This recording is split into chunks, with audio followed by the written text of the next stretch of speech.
Bom, primeiro, bom dia a todos. Eu estava aqui pensando um pouco, uma das contribuições da Bionexo como o Maurício falou agora, é justamente essa, de ajudar as instituições a comprarem melhor. Também ajudar os fornecedores a vender, né? É bom lembrar, não sei se a Michelle está aí, mas a Bionexo tem sempre dois lados. O marketplace, esse nome marketplace significa justamente isso. Significa que é um local onde tem venda. Se tem venda, tem compradores e vendedores, né? E eu pensando aqui um pouco, a gente já... Deixa eu ver como é que funciona. Pensando também, a apresentação, esse estudo que a gente fez, como está dizendo ali, marketplace digital versus inflação, eu chamo de um breve ensaio estatístico. Esse é um dos primeiros... não o primeiro, mas o primeiro esforço em termos de construir realmente uma publicação, um estudo um pouco mais aprofundado de como que a Bionexo pode contribuir para reduzir o impacto inflacionário nas instituições de saúde, né? Naturalmente, quando uma instituição começa a usar a Bionexo, o benefício é muito visível e muito imediato. Rapidamente se vê uma queda de 10%, 15%, ou até mais, chegou até 40% em alguns locais. Mas talvez passe 1 ano, 2 anos, 3 anos e fique a pergunta, será que eu estou tendo benefício ainda usando a plataforma? E essa é uma pergunta que a gente mesmo nos faz. E essa é uma resposta que a gente procurou encontrar. Fazendo seguindo aqui um pouco da sequência da apresentação, a gente vai falar da crise do Brasil, a crise na saúde, o impacto dessa crise sobre os hospitais, um pouco da metodologia do estudo, rapidamente, eu espero não dar sono em vocês, e resultados. A gente olha a crise no Brasil, e quando eu falo em crise no Brasil, para os visitantes internacionais, eu acho que só muda os números, mas a realidade é muito semelhante, né? Por exemplo, a variação do PIB em 2015 foi de menos 3,5%. Todo mundo sabe, né? Foi o pior resultado em 25 anos. Só que não é só 3,5% que foi o ano passado. A gente está vindo de um outro ano anterior que ainda o país não cresceu. E a população não deixa de crescer. Então, tem uma população crescente. População crescente significa necessidades crescentes e uma economia se contraindo. É uma coisa muito relevante, muito séria, né? Além disso, eu tenho uma inflação acima de 10%. Tinha já uns dias já que o Brasil não chegava a um patamar de 2 dígitos, né? E essa redução do PIB, sem entrar muito no economês, mas o PIB é basicamente tudo que o país produz, né? E também a diferença entre o que ele exporta e o que ele importa. Tem várias maneiras de crescer o PIB, né? Se eu começar a exportar bastante, eu subo o meu produto interno bruto. Não quer dizer que dentro de casa as coisas estejam ok, não necessariamente. Então, nossa redução do PIB, ela foi muito impactada pela redução do consumo das famílias. O que de tudo que pode variar o PIB é a pior notícia, porque realmente é perda do valor de compra, é perda da capacidade de investimento e de compra das famílias e da sociedade como um todo, né? E eu coloquei aqui uma curva de demanda. Funciona esse pointer aqui? Não é para assustar ninguém, não, mas é bem simples. O conceito é o seguinte: eu tenho aqui nesse eixo preços e tenho aqui nesse eixo quantidades, né? O que eu tenho aqui? Eu tenho um preço. Eu tenho aqui um preço 1 e quantidade 1, certo? Quando eu passo da quantidade 1 para a quantidade 2, eu geralmente tenho um aumento de preços. Como funciona isso? Eu sou um vendedor, eu tenho um produto que eu vou colocar no mercado, né? E eu vou colocar esse produto no mercado por R$10. Quando eu coloquei esse produto, no primeiro dia eu vendi tudo. O que aconteceu? Significa que eu botei aqui num preço 1, só que a minha quantidade, na verdade, poderia ter sido aqui. então eu vou subir meu preço. Entendeu? Então, demanda gera aumento de preço, em geral. Né? Isso é simples, né? Acho que dá para compreender. Qual que é o problema aqui? O problema é que a gente, no Brasil, tem redução de demanda com aumento de preços. Entendeu? Então, é uma coisa, é uma dificuldade grande da sociedade brasileira enfrentar isso. As pessoas compram menos e as coisas ainda ficam mais caras. Quanto à teoria econômica, né? Vocês já devem ter percebido que eu sou economista.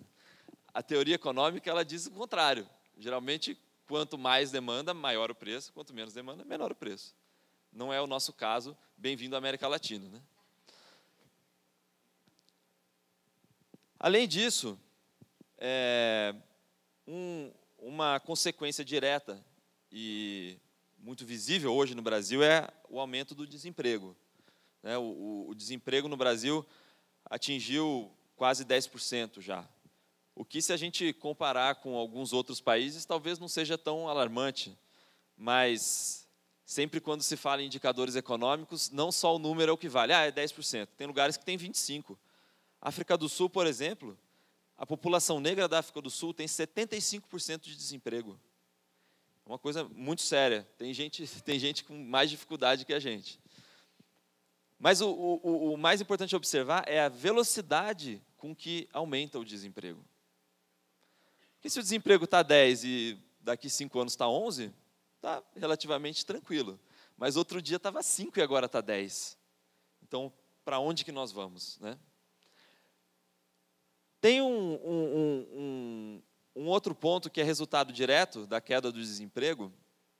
Então, aqui eu tenho essa curva aqui, que faz assim, é o saldo de empregos formais. Então, eu tive um saldo negativo de 1,5 milhões de empregos no ano passado. E eu tenho aqui, essa curva aqui, que está decaindo também,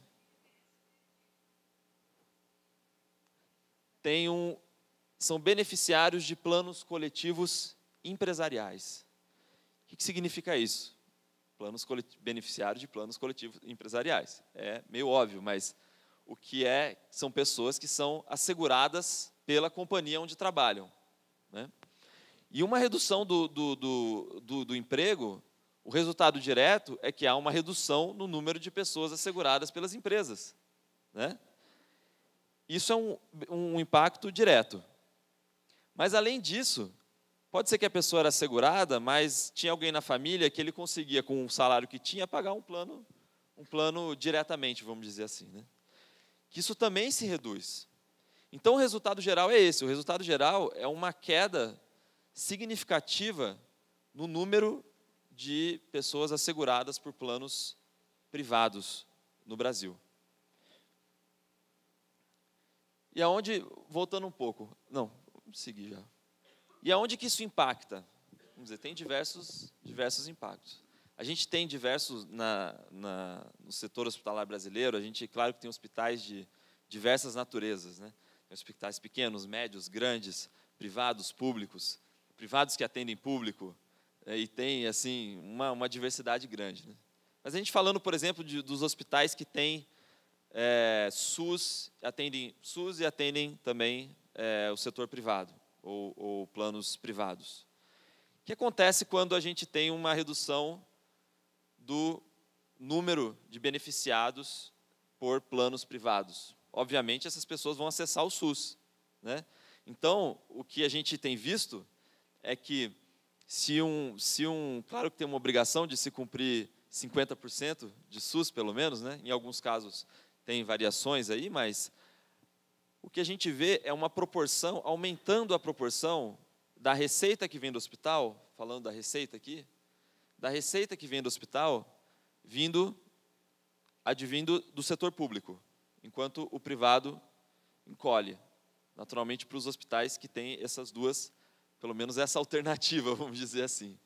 Para os que só atendem privado, dependendo do posicionamento do hospital, essa receita cai direto e não tem nem a compensação do outro lado.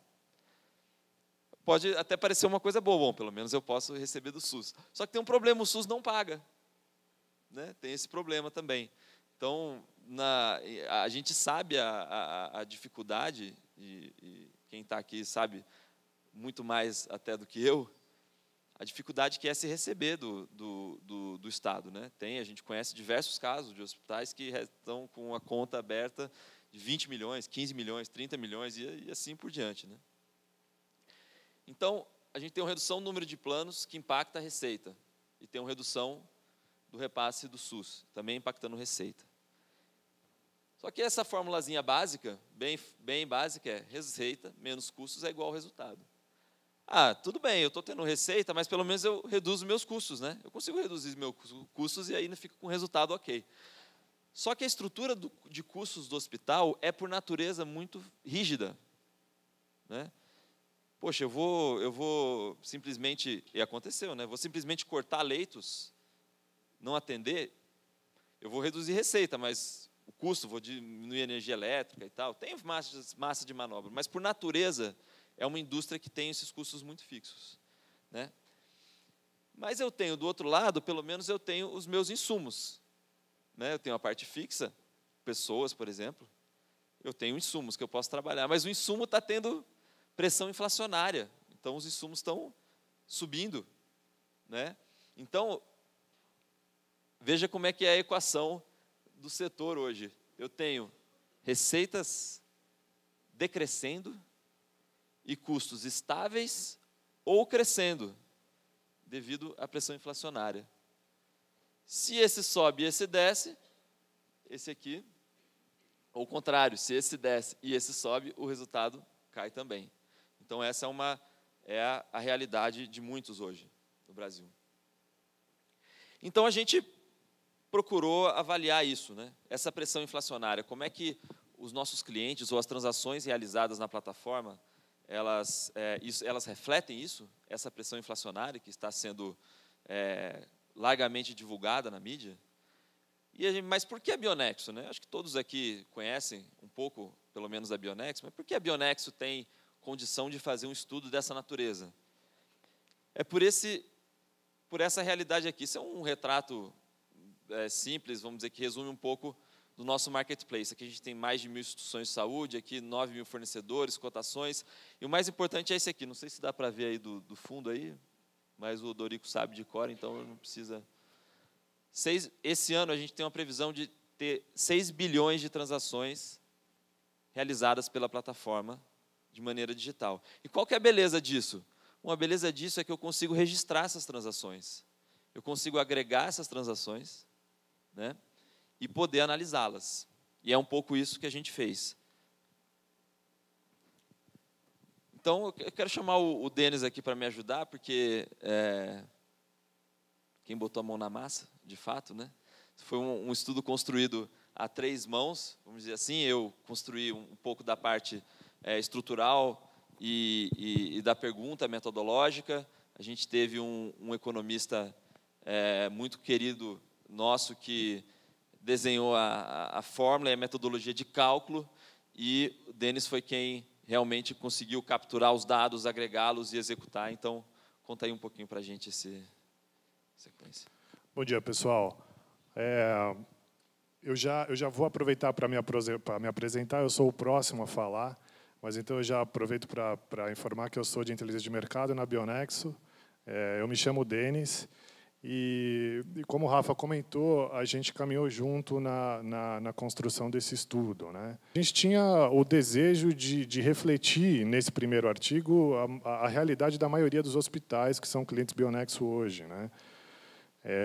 Então, se a gente elegesse os itens em função do volume transacionado, por exemplo, a gente teria uma lista exclusivamente de produtos oncológicos, né?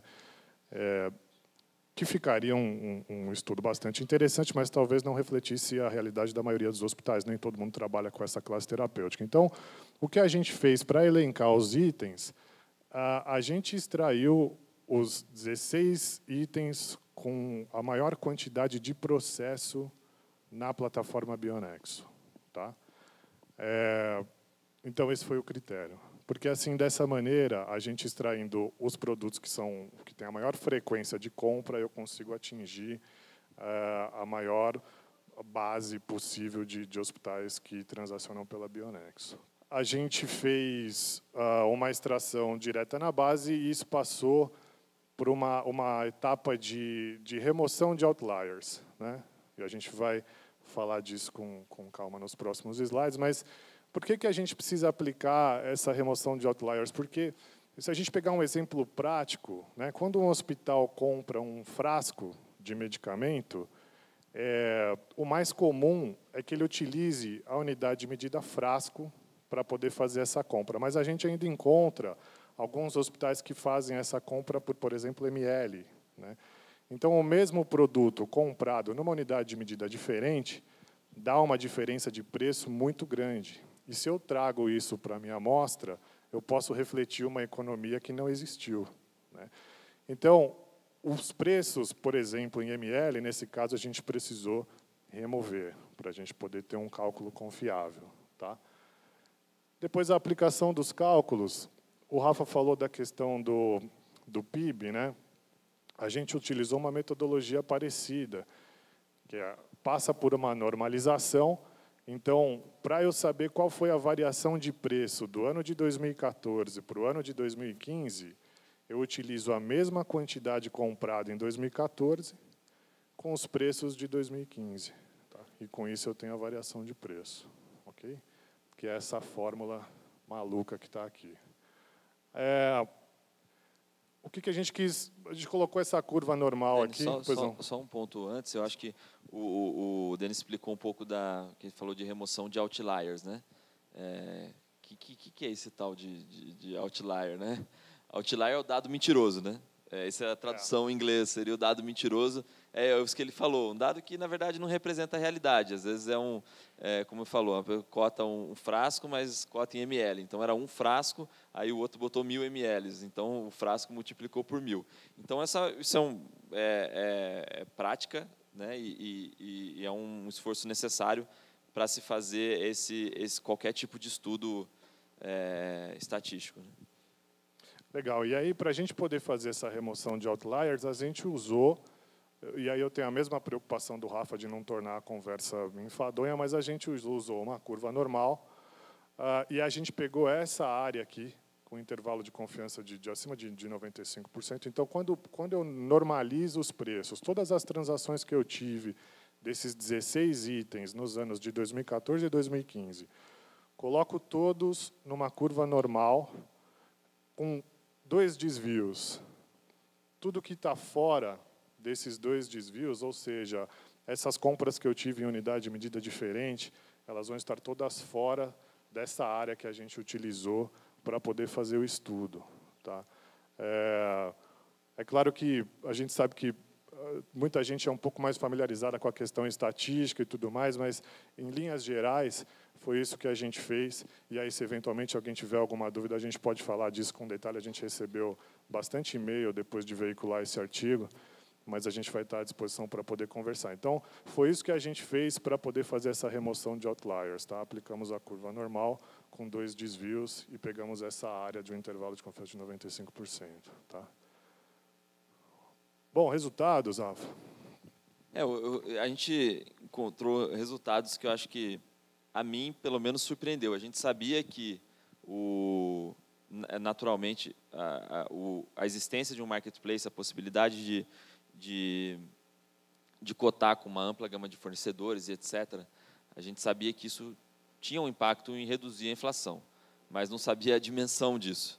Então, o que a gente encontrou com essa cesta Bionexo é que, na verdade, essa cesta, a variação de preço em 2015 foi de menos 3,29%. Ou seja, essa cesta, se eu negociasse ela em 2014, ela ia ser um valor.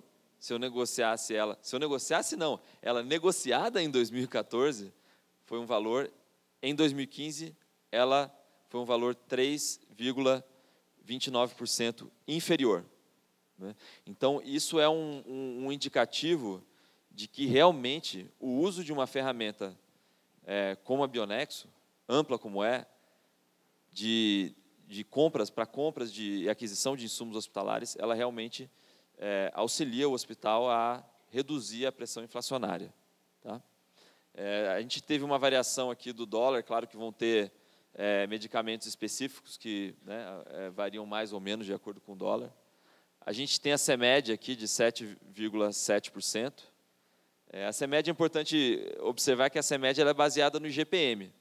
Então, ela considera o IGPM, que é um índice geral de preço. Só que no IGPM tem preço de medicamento, preço de tomate, preço de serviço de construção civil, tem preço de tudo.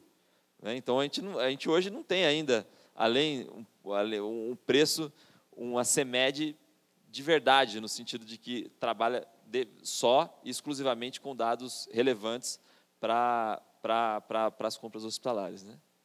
E que comparando os outros. E aí, um pouco, a gente analisou quais poderiam ser, não é conclusivo isso, mas quais poderiam ser os indicativos, né, de por que isso aconteceu. Então, tem o que eu já falei, né, diversidade de fornecedores, ampla gama de produtos, planejamento e analytics, e agregação de demandas e compras conjuntas. Todas essas são ferramentas que podem auxiliar e auxiliam a ter essa redução de preços. Você quer complementar alguma coisa? Não, eu acho que é isso. Exatamente. A gente ficou até um pouco surpreso, né? A gente vendo a inflação em 2 dígitos, o dólar tendo essa disparada de 14 para 15, a cesta ter diminuído, né, o seu preço. Então, eu acho que é isso. E é isso. A gente tem o artigo completo, depois, para quem disponibilizar, para quem tiver interesse em conhecer mais, quiser trocar mais ideias. É um estudo inicial, ainda tem diversos refinamentos a ser feito, mas a gente já tem um bom indicativo do benefício que uma ferramenta digital pode trazer para o setor como um todo. E é isso.